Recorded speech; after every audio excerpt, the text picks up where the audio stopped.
हमने एमपी को जन जन तक पहुंचाने का काम किया। पहली बार लोगों ने देखा होगा कि एक युवा एमपी हाफ पैंट पहनकर, टी शर्ट पहनकर बाढ़ में डेंगी में पर घूम रहा है। और अगलगी हो, आगजनी हो, सुखाड़ हो, हम सुख में, दुख में, अच्छे में, बुरे में लोगों के साथ खड़े होने का काम करते रहे। यही हमारी पूंजी थी। बैरगनिया बगल में है। हमें याद है जब अचानक लोगों ने कहा कि कल बरसात के दिनों में कल कुछ झुग्गी उजाड़ दिए गए, कुछ दुकानें उजाड़ दी गई और शेष को कल अल्टीमेटम है कि उसको उजाड़ा जाएगा। मैं जहाज से पकड़ के आया था पटना और भाग के, तब ऐसी सड़क नहीं थी, भाग के गड्ढा वाली सड़कों पे किसी तरह 12 बजते बजते जब मैं आया था तो आरपीएफ एक ट्रेन आ चुकी थी, बुलडोजर खड़ा था और आनंद मोहन अकेले सीना तान के खड़ा हो गया था। 5000 लोग पीछे से आए थे और हमने झुग्गियों को उजड़ने से बचाया था। डीआरएम को ये कहते हुए कि अगर शिवहर के, हमारे क्षेत्र के बैरगनिया के लोग बरसात में बाहर होंगे तो कल कॉलर पकड़ के डीएम साहब हम आपको बरसात में समस्तीपुर में बाहर करेंगे, दफ्तर के बाहर। और तब वो रुका था। ये एक एक उदाहरण है, छोटी बड़ी। शिवहर में किसी महादेव शाह जी का, जिनका मिल था, धान कूटने का, चावल कूटने का मिल, हम लोग गुजर रहे थे उधर से 3 गाड़ी से। अचानक कुछ फायरिंग की आवाज आई। जब हम करीब गए, 2 मोटरसाइकिल से 4 गुंडे उनके बेटे को उठा कर ले जा रहा था। वो और उनकी पत्नी, उनकी बच्ची छाती पीट रहे थे, गोलियां चल रही थी, किडनैप हुआ था। हमने इसकी परवाह नहीं की और हम लोग अपने जीप से, अपनी गाड़ी से कूद करके खदेड़ के बागमती में पकड़ के उस बच्चे को भी और उस अपराधी को भी थाना पहुंचाए, बच्चे को सुरक्षित माँ बाप के पास पहुंचाए। तब मैं एमपी नहीं था, तब मैं एक साधारण सिपाही बन गया था।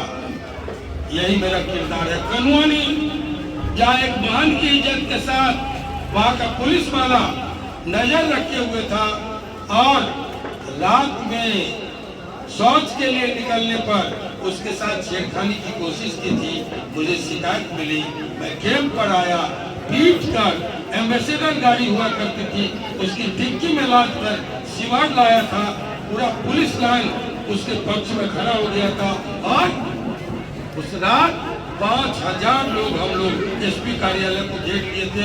और जब एसपी ने कहा कि आप एमपी हैं, अपनी जगह है, हमारे किसी कांस्टेबल या हमारे किसी अधिकारी पर आप हाथ नहीं उठा सकते, आप उसको पीट नहीं सकते, गिरफ्तार नहीं कर सकते और डिक्की में बंद करके नहीं लाएंगे, वर्दी के इज्जत का सवाल है। तब हमने कहा था कि याद रखो, ये देश भारत है। सीता के अपहरण की कोशिश हुई, रामायण हो गया। द्रौपदी के चीर हरण की कोशिश हुई, महाभारत हो गया। और अगर हमारी माँ बहन के इज्जत पर कोई पुलिस वाला, चाहे अफसर हो, एसआई था, सब इंस्पेक्टर, एसपी साहब, आप भी अगर जुर्रत करेंगे हाथ काट कर फेंक देंगे और संपूर्ण शिवहर एसपी कार्यालय में आग लगा देंगे। लेकिन हमारे रहते हमारी बहन पर की इज्जत पर कोई बुरी नजर नहीं रख सकता, हाथ नहीं उठा सकता। और फिर वो जेल गया और जो लोग आए थे कि सिपाही पीटे गए, सिपाही वर्दी का इज्जत है, तब हमने बताया था कि वर्दी से बड़ी इज्जत हमारी बहनों का। ये किरदार है सुप्री के। यहीं पर मुझे याद है रिलीफ के जमाने में मैं आया था और रिलीफ में घोटाला हुआ था। मैं जब प्रयास करता था उस वीडियो को पकड़ने का, डीएम का बहुत दुलारा था, भाग जाता। मैं आया था और वो पकड़ा गया था। और बड़े 3000-4000 पब्लिक के बीच में उसकी पतलून गीली हो गई थी, पेट में पेशाब हो गया था। वीडियो का ये आपके सामने ये सब उदाहरण है। इसलिए हमको कुछ कहने की जरूरत नहीं है।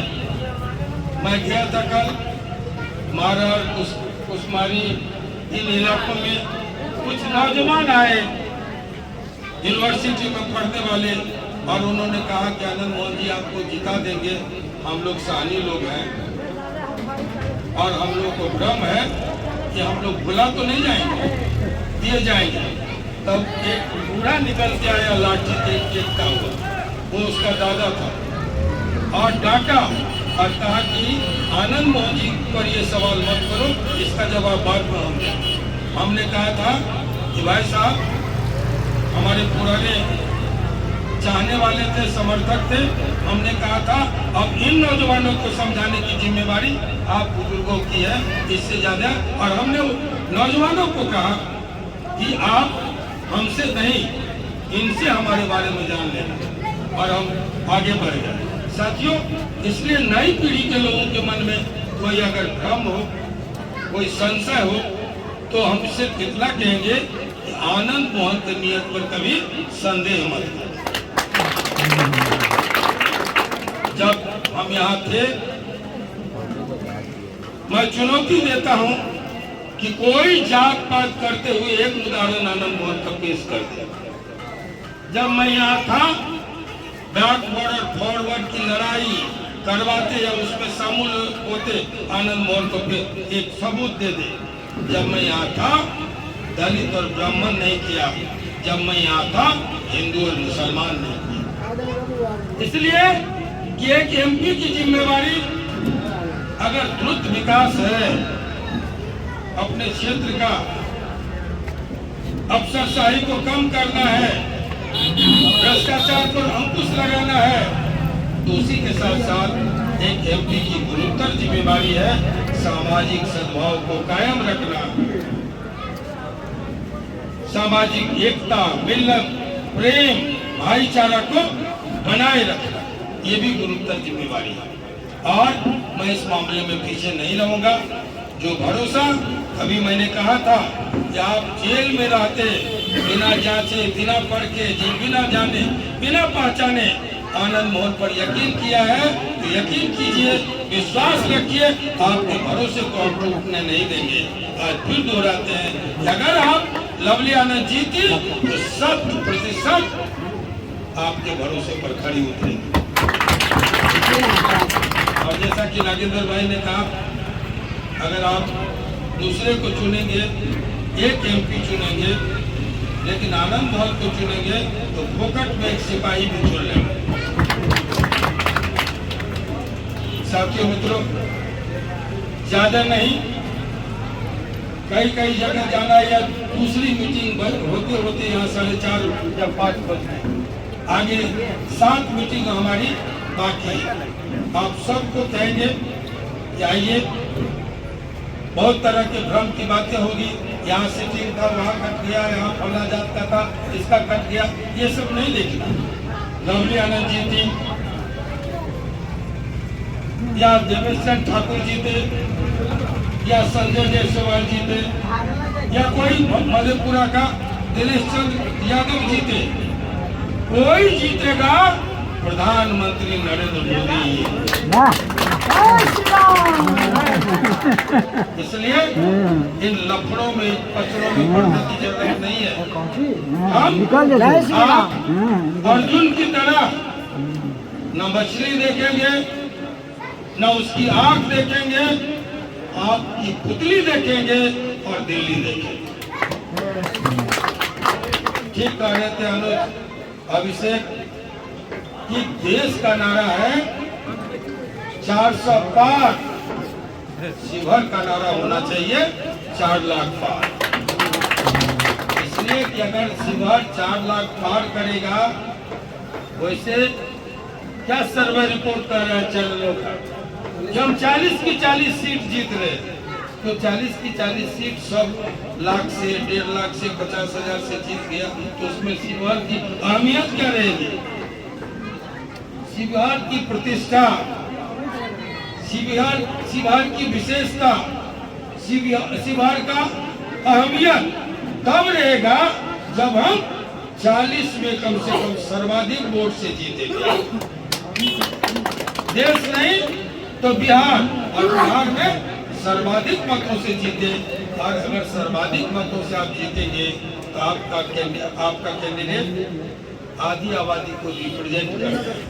इसका लाभ भी मिल सकता है डबल इंजन की सरकार में, और तब शिवहर का द्रुत विकास को मैं वचन देता हूं, कोई रोक नहीं सकता।